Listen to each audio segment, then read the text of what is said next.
Hello everyone. Second news update for our Patreon and Boosty communities. Today is 9th of July. Now it's about 8 o'clock in the evening Moscow time, and possibly many members of our communities on Patreon and Boosty did recognize area or in which direction I am heading right now. It's a Serebriny Bor Island in Moscow, and right here you can see tank, by the way, two legendary IS-2 tank, and this obelisk stated that on 2nd of April 1942 in Serebriny Bor, which is in English will be silver forestry, began formation of first tank corps, which was truly first among many other tank formations that were created during the Second World War. And this first tank corps, under leadership of generals Katukov, legendary generals Katukov and Budkov, were conducting military operations in Voronezh area, in Stalingrad, by the way. They participated in the Stalingrad battle, in the Kursk battle, in liberation of Belarus, Baltic republics, and this formation participated in destruction of German formations in Eastern Prussia, in Eastern Prussia. So history there, history, by the way, and of course IS-2 tanks did play in a later period of Great Patriotic War or Second World War. IS-2 or IS-2 tanks did play significant role in a great victory. And as I said, this is news update, and I will start news segment as always, as later new tradition. Let me say that way. I will divide news segment in two parts. I will share first part in the beginning of the video, and the second part towards the end with the latest updates on internet. I will check prior to recording that second part, and the first segment will be published on YouTube and Rumble too, as a sort of advertising for our Patreon and Booster communities. Maybe it will work, and some members from our bigger community on YouTube and Rumble will decide to join us on Patreon and Boosty. I hope that will be the case. But nevertheless, let's start a news segment, dear friends. And I will walk, while sharing news, I will walk towards the Serebriny Bor. And first news I want to share with you is that according to Russian Defense Ministry, Russian military liberated settlement of Tolstoy in the DPR. This is a South Donetsk sector of the front line, right next to the border with Dnipropetrovsk region. And this is yet another sector where Russian troops reach border with Dnipropetrovsk region. There is several occasions where there was a similar success, and in some cases Russian troops already are conducting operations inside the Dnipropetrovsk region successfully, by the way, and there are a number of settlements are either disputed now or completely liberated. For example, Dachna settlement, about which I have reported previously in my updates, and Defense Ministry also confirmed liberation of Dachna in Dnipropetrovsk region. Also, let me share in this update news that head of Western-backed terrorist regime in Kiev, Zelensky, is in Italy, in Rome, and he visited Vatican today and met with Pope Leo. It is unfortunate that Pope is spending time while talking to this mass murderer and criminal, but well, it is what it is, isn't it? And this trip of Zelensky comes a day before the fourth Ukraine recovery conference in Rome, designed to convince political and business leaders to invest in Ukraine's reconstruction. I don't know how successful that conference is going to be, but in regards to Zelensky's visit in Vatican, Pope Leo stated that Vatican is ready to, once again, basically stated that Vatican is ready to host direct talks between Moscow and Kiev. Similar offer was made by Vatican quite a few times before, and it did not work, did not go down well with Moscow. And I don't think anything has changed. Probably Russian diplomats will react on this offer. Also, diplomatically, they will say that Moscow is thankful, grateful for such offer. Intent of Vatican to de-escalate, but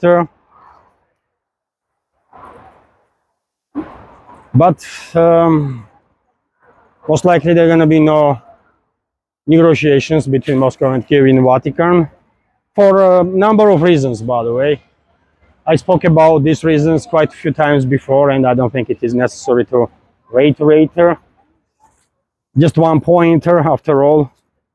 Russia is a predominantly Orthodox Christian country. This former Soviet Republic, Ukrainian Soviet Socialist Republic, that was the name of that area in Soviet Union, isn't it? Also predominantly Orthodox Christian, and I don't think it makes much sense to hold direct talks between Moscow and Kiev in Vatican, by the way,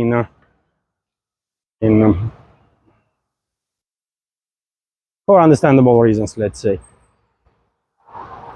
But nevertheless, Moscow will be diplomatic, of course, in its response, and will say thanks for such an offer to mediate. Also, dear friends, let me give you news about the position of Hungary in regards to new initiative of Brussels to allocate 100 billion euros, additional 100 billion euros to prolong this proxy war against Russia for 2028-2034 time frame.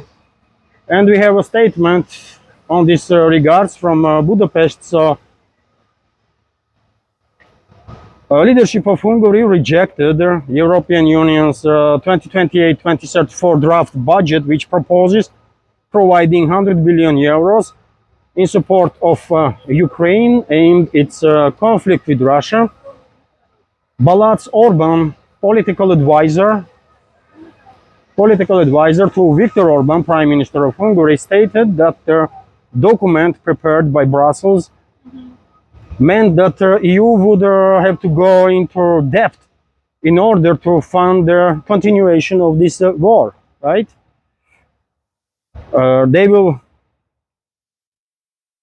Europe has run out of money, but when it comes to war, they will always fund 100 billion euros to spare. They will always fund 100 billion euros to spare. He posted on Facebook. And this is true, isn't it? This is true.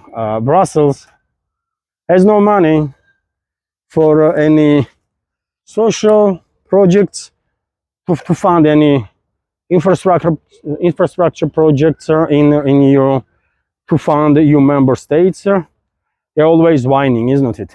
It's Brussels bureaucrats, but they always have tens of billions of euros to fund proxy war against Russia. Is that not interesting? And should raise the eyebrows of European citizens, or citizens of EU member states. But yet again, when majority of society is in deep sleep, Brussels bureaucrats have a carte blanche. They can do literally anything. And there are very few people will protest about it or say something about it. And we are witnessing that, isn't it? We are observing exactly that situation. Nevertheless, Budapest made its statement, made its stand. But while Budapest is refusing to obey orders of the globalists and positions itself as a supporter of de-escalation, real de-escalation, Germany is in opposite side. Germany is in opposite side, and we have a report that German Chancellor Friedrich Merz stated that diplomatic means to resolve the Ukrainian conflict have been exhausted. And that's quite something to say, isn't it? Because that will mean that Merz is calling for further escalation, I guess, of this conflict. And I think that's exactly the case. And dear friends, we already are in Srebrenic Bor. Probably you notice this change in background. It's quite a big island on the Moscow River. And even though it's a park, nicely done park, by the way, it's, you know, city administration did quite a good job to preserve forestry here, and you can see it right now on the screen. And yes, unfortunately, globalists and their puppet regimes in Europe, in UK, France, Germany, and others, they are all for prolongation of this proxy war, and they are not shying away to say stuff like that, that, well, diplomatic means exhausted itself, let's fight. That's what Merz is saying, and by fight they mean let's sacrifice more people in Ukraine. That's all it is, right? Because I don't think Merz plans to send German troops in Ukraine, right? Because I don't think German public is ready to receive tens of thousands of German citizens in body bags, right? Because that's what will happen. One German militaries will end up on opposite side of Russian troops, or any other militaries for that matter, from NATO country or otherwise, right? So I think people that are living on Kiev-controlled territory should take note of the statement of Merz, because first of all, globalists and their puppet regimes are endangering them, residents of this so-called Ukraine, right? I guess Moscow will react on this statement of Merz, and by tomorrow's live stream, I'll have some information on that, and of course I will share during the stream that news. Also, we have a report that President of Czech Republic, by the way, kind of surprisingly calling for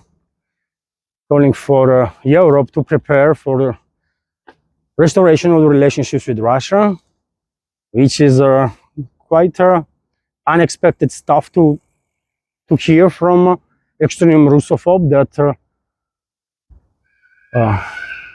Czech president is. But before I continue with the details of that news, dear friends, let me just show you some area here.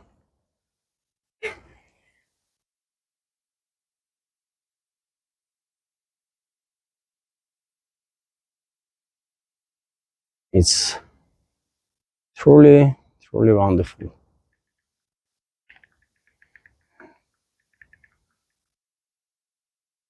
You know,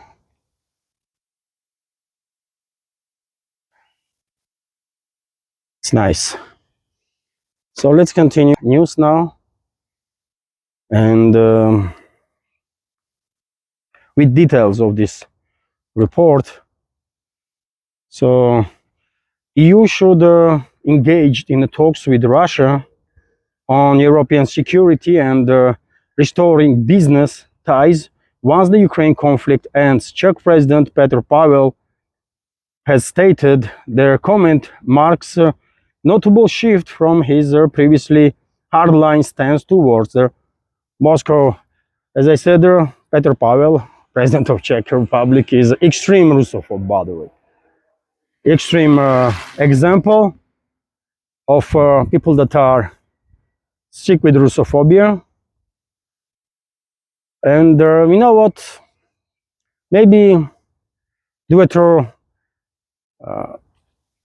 the generation of economical situation in European states, some of the elites there are beginning to realize how damaging their crazy policies are for their own countries, for their own economies, for their own social fabric and the people.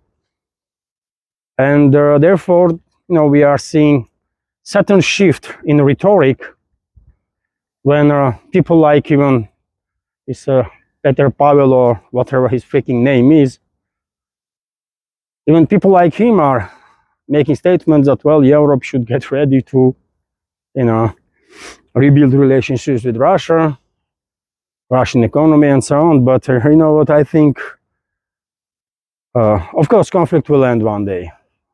Maybe not this year, maybe not next year, but year after. But it will end eventually. And I think Moscow will be better off to stay away from Europe. Russia will be better off to stay away from Europe as much as possible, at least until European citizens or citizens of EU member states will manage to wake up, reclaim control over their countries, reshuffle drastically their own so-called freaking elites, by the way, and then to reclaim control over their own destiny. Until that point, I think Russia will be better off to stay away from Europe, because current Europe and the current leadership of these so-called elites, cannot be trusted whatsoever, isn't it? They will backstab Russia. They did it many times before, they will do it again, right? And hardly anyone will dispute that. It's just how it is, right? So therefore, probably Moscow, the Russian leadership will pay some attention to this statement, but they will say, you know what? No, thanks. We are good. We are okay. I think so. That's going to be a reaction. But we will see. We will see. Let me give you a few more news in this first part of the news segment, dear friends. We have statements from Dmitry Peskov, press spokesman of the Russian president. Many members of our community probably are awaiting Moscow's reaction on recent extreme or aggressive statements from US President Donald Trump. And well, let me give you statements that Peskov made. So Russia is not concerned about Trump's harsh rhetoric and expects Ukraine and their handlers to consider the situation on the ground, which is getting worse for the regime with every passing day, stated Dmitry Peskov. And also he went to say that Kremlin cannot confirm leaked 2024 audio where Trump brags about threatening Putin to bomb the Moscow, Russian capital. Hard to say if it's true.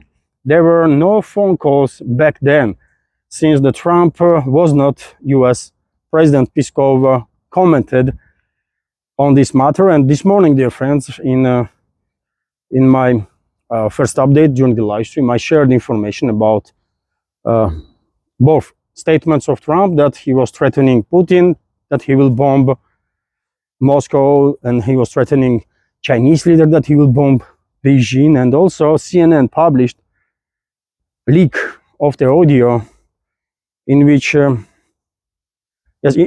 Trump is talking about this stuff. And also yesterday, during the cabinet meeting, where press were allowed, Trump stated that he is not, once again stated that he is very much not happy with the Putin, and He said that Putin is BSing him and that kind of stuff. He also threatened Russia with some surprise. And well, previously when Trump threatened Russia, we know what happened. Literally a few days after, there was an attack on Russian nuclear triad that was orchestrated, of course, by US CIA and British MI6. There can be no questions about that. Kiev regime was just their proxy. And well, I guess many people are wondering what Washington and London are up to right now. Probably some provocation to be expected. And Russian security services should be on high alert, by the way, because sometimes Trump talks about stuff that probably intelligence agencies in US are recommending him to don't really highlight. But Trump, being Trump, he cannot help himself, isn't it? And sometimes, and even quite often, he says some stuff that probably makes very angry US intelligence. But nevertheless, I think we all should pay attention to these statements, because after all, he is the president of US, and he is briefed on some matters. And yet again, he could be quite useful source of information. Maybe not always, but sometimes for sure. And dear friends, I give you one more news on this first segment, and then I will just show you some surrounding areas. And later on, I will continue with second news part. So Lindsey Graham, this war hawk, a US senator, stated that Trump supports tough sanctions against Russia. Trump supported the tough sanctions bill against Russia. This was reported by Politico. A bill that would impose sanctions, serious new sanctions on Russia, is gaining momentum in the Senate. We are moving forward. Trump said it's time to act. So we will act, Graham stated, according to Politico. And yes, I mean, I think, now let me show you, by the way, view here. I mean, people are relaxing. It's a really nice park here,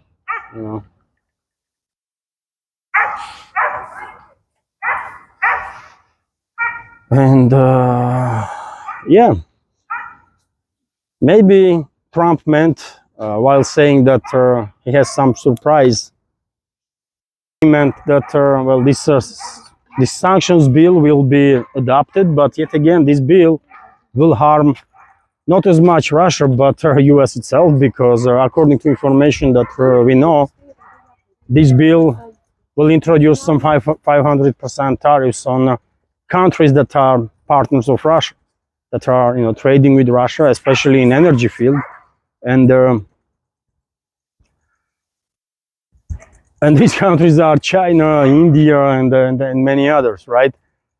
So can you imagine what will happen to US consumer market if Washington will impose 500% tariffs on China, by the way, Chinese goods, or Indian goods, or goods from Indonesia, or I don't know, any other BRICS member state, or the countries that are seeking membership of the BRICS. I mean, that will be total devastation, I think, for US consumer market. But same time, I mean, it is hard to say that Washington really cares about, So turn the camera and let's go that way.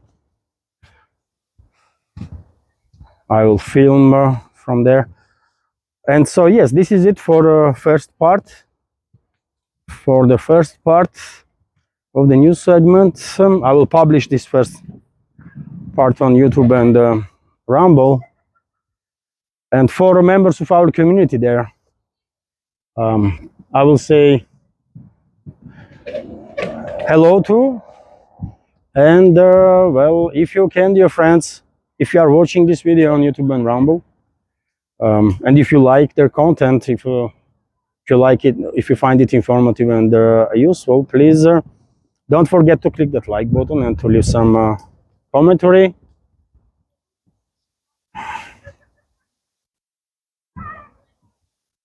And for us, dear friends, for Patreon and Boosty, I will continue recording in this park. Now we will reach some other areas, and I will pause now, and I will continue in some other areas.